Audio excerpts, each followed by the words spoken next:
Hello good morning, welcome to Sumi Mufas tasty kitchen. അതെ, green ചാമ്പയെക്കുറിച്ച് ഒട്ടുമുക്കാൽ ആൾക്കാരും കേട്ടിട്ടുണ്ടാവും. സാധാരണ നമ്മുടെ റെഡ് കളറിലെ ചാമ്പയാണ് മിക്ക വീടുകളിലും ഉള്ളത്. പക്ഷേ ഞങ്ങളുടെ വീട്ടിലുള്ള സംഭവം കേട്ടോ ഗ്രീൻ ചാമ്പ. അത് ഈ നോമ്പിൻ്റെ ടൈം അല്ലാണ്ട് വർഷത്തിൽ എനിക്ക് തോന്നുന്നു ഒരു 2 പ്രാവശ്യം വെച്ചിട്ടൊക്കെ ഇതിങ്ങനെ കായ്ക്കുമെന്നാണ് എനിക്ക് തോന്നുന്നത് കേട്ടോ. ഇത് സാധാ നമ്മുടെ ചാമ്പയുടെ അത്രയ്ക്ക് അങ്ങോട്ടൊരു മധുരം നമുക്ക് കിട്ടാറില്ല.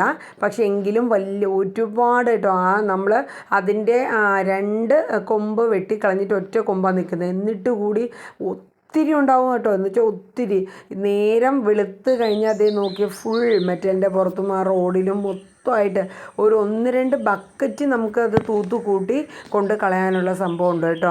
ഇത് ഏകദേശം കുറച്ചും കൂടെയൊക്കെ ഒന്ന് വലിപ്പം വയ്ക്കും. ഇതിൻ്റെ അകത്ത് നമ്മൾ പൊട്ടിച്ച് കഴിഞ്ഞ് കഴിഞ്ഞാൽ ഒരു 3 സീഡൊക്കെ അതിൻ്റെ അകത്ത് ഉണ്ടാവാറുള്ളൂ കേട്ടോ. ഇതിനകത്ത് ചിലപ്പോഴൊക്കെ പിന്നെ ഉറുമ്പോ അല്ലെങ്കിൽ നമ്മുടെ ഈ പുഴു അങ്ങനെ കാണാറുണ്ട്. അത് എല്ലാത്തിലും ഇല്ല കേട്ടോ, ഇടയ്ക്ക് 1-2 എണ്ണത്തിലൊക്കെ ഇങ്ങനെ കണ്ടുവരാറുണ്ട്. ഞങ്ങൾ കഴിക്കുന്ന ടൈമിൽ ജസ്റ്റ് നോക്കിയിട്ടൊക്കെയാണ് കഴിക്കുന്നത്. മക്കൾക്ക് കൊടുക്കുന്ന സമയത്താണെങ്കിലും അങ്ങനെ നോക്കിയിട്ടൊക്കെയാണ് കഴിക്കുന്നത്. അതുകൂടാണ്ട് പിന്നെ നമ്മൾ റെഡ് ചാമ്പയ്ക്കുള്ളൊരു മധുരമൊന്നും ഇതിനുണ്ടാകാറില്ല.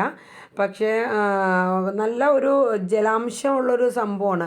ഈ നോമ്പൊക്കെ ഉള്ള ടൈമിലാണെങ്കിലും നമുക്ക് നോമ്പ് തുറന്നിട്ടൊക്കെ ആണെങ്കിലും ഒക്കെ കഴിക്കാൻ കുറച്ചും കൂടെയൊക്കെ ഒരു നല്ലൊരു സംഭവമാണ്. വേറെ പ്രത്യേകിച്ചായിട്ട് ഇതിന് പറയാനൊന്നുമില്ല.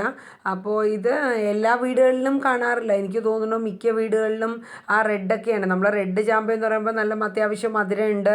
പിന്നെ മധുരം ഉണ്ടെങ്കിൽ തന്നെ അത് കൂടാണ്ട് നമ്മൾ അതിനെ ഉപ്പും ഇച്ചിരി മുളക് പൊടിയൊക്കെ ഇട്ടിട്ട് നമ്മളിങ്ങനെ വെറുതെ കഴിക്കുന്നതൊക്കെ ടേസ്റ്റാണ്. പക്ഷേ ഇത് അത്രയ്ക്ക് അങ്ങനെ വരില്ല. ഇതിങ്ങനെ വെറുതെ കഴിക്കുന്നതാണ് നല്ലത്. പിന്നെ ഇത് ഒന്നായി വരണത് നമ്മൾ മനസ്സിലാക്കണം എങ്ങനെയാണെന്ന് വെച്ചാൽ ഒരു വൈറ്റ് എഫക്റ്റ് ഇതിന് കയറി വരും കേട്ടോ. ഇതൊക്കെ രാത്രി വവ്വാല് കുത്തി ഇട്ടേക്കുന്ന കേട്ടോ, മൊത്തം ചതഞ്ഞും കൊത്തി അങ്ങനെയൊക്കെ ഇട്ടേക്കുന്ന സംഭവമാണ്. അപ്പോൾ ഞങ്ങൾ അതൊക്കെ ഇങ്ങനെ വരും. നമ്മൾ കഴിക്കാനുള്ളത് അതിൽ നിന്ന് ഡയറക്റ്റ് നമ്മൾ എടുത്ത് ഇങ്ങനെ കഴിക്കാറേ ഉള്ളൂ കേട്ടോ. ഒരു കൊമ്പോ അല്ലെങ്കിൽ ഒരു കവരം പോലും ഇല്ല ഇതിങ്ങനെ പൂവിടാണ്ടിരിക്കുന്നത്. ഒത്തിരി ഉണ്ടാവും കേട്ടോ, ഒത്തിരി, എന്തോരാണെന്നറിയില്ല. ഒരുപാട് ഇങ്ങനെ പൂവിട്ട് കായ്ച്ചു വരാറുണ്ട്.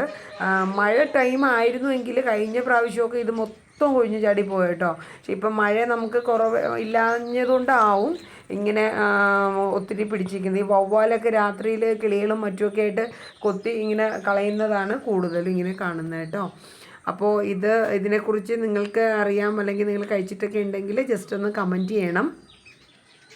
പിന്നെ എൻ്റെ അഭിപ്രായത്തിൽ ഇത് വീട്ടിൽ നട്ട് വളർത്തി എടുക്കണം എന്നൊന്നും ഞാൻ പറയില്ല. കുറച്ചും കൂടെ ബെറ്റർ എനിക്ക് തോന്നുന്നു മറ്റേ റെഡ് ചാമ്പ തന്നെയാണ്. പിന്നെ ഒരു വെറൈറ്റി ആയിട്ടും പിന്നെ നമ്മുടെ വീടിന് നമുക്കൊരു ഇച്ചിരി തണലൊക്കെ കിട്ടും എന്നുള്ളതേ ഉള്ളൂ.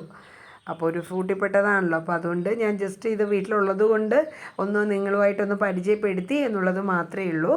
അപ്പോൾ എൻ്റെ വീഡിയോസൊക്കെ നിങ്ങൾക്ക് കണ്ട് ഇഷ്ടമാവുന്നുണ്ട് എങ്കിൽ എന്തായാലും ഒന്ന് സപ്പോർട്ട് ചെയ്യണം കേട്ടോ. വീഡിയോസൊക്കെ സ്കിപ്പ് ചെയ്യാണ്ട് തന്നെ കാണണം. ഇഷ്ടപ്പെടുന്ന വീഡിയോസൊക്കെ ഉണ്ടെങ്കിൽ നിങ്ങളുടെ ഫ്രണ്ട്സിനും മറ്റുമൊക്കെ ആയിട്ട് ഒന്ന് ഷെയർ ചെയ്തൊക്കെ കൊടുക്കണം കേട്ടോ. അത് കൂടാണ്ട് എൻ്റെ ലൈവ് വീഡിയോയിലൊക്കെ നിങ്ങൾ വരുമെന്ന് ഞാൻ പ്രതീക്ഷിക്കുന്നു. ഉച്ചയ്ക്ക് 2 മണിക്കും രാത്രിയിൽ ഒരു 7:30 ആവുന്ന ടൈമിലുമാണ് ഞാൻ വരുന്നത് കേട്ടോ.